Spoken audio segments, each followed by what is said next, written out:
Some of the ways that I cope with mental illness are dancing, moving my body around, feeding myself, making a good meal, memes, hanging out with my friends, watching things that make me laugh. Yeah, those are my tops. I cope especially with self-care. It's a large part of my routine. Using like fancy lotions is like a part of, how I treat myself. I like to be outside a lot. I go on a lot of hikes, and I also ride my bike. And being able to literally hug trees and roll around in the grass and put my feet in the dirt, and like recognizing that I'm no different than an ant that crawls through the dirt, and I'm just big, and I'm just big, and sometimes we get far away from the fact that we're just like animals and that we're natural. And so that's the way that I come out of a dark place. I love to ride my bike.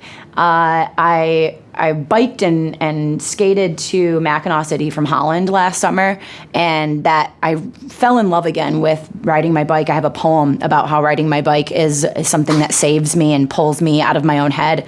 That physical engagement, my relationship with my body and with the world around me, it's an opportunity to take part in nature. And exercise is just great for the brain, for me. And so that's one way. Another way is that I talk to friends. That's a great way to process. It's similar to writing, because what that does is it takes you out of your head. Oftentimes, when I'm spiraling with anxiety or depression, it becomes illogical, but I'm not aware of that. And so then being able to talk to someone and saying it out loud, and you hear yourself and you hear their response, and oftentimes we're harsher on ourselves than we would be to other people. And so having someone else be kind to us, but also hear us and acknowledge the pain, the struggle is really important. I think it's not just like being in the presence of other people, but when that space is like created like a sanctuary or a safe space where people feel protected in their truth and in their identity.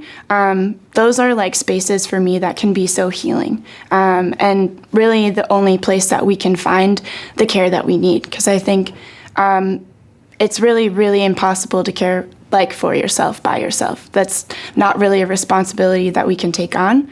But when you are sharing community, and when that community is very intentional, I think that's when like a lot of healing and a lot of like care can happen.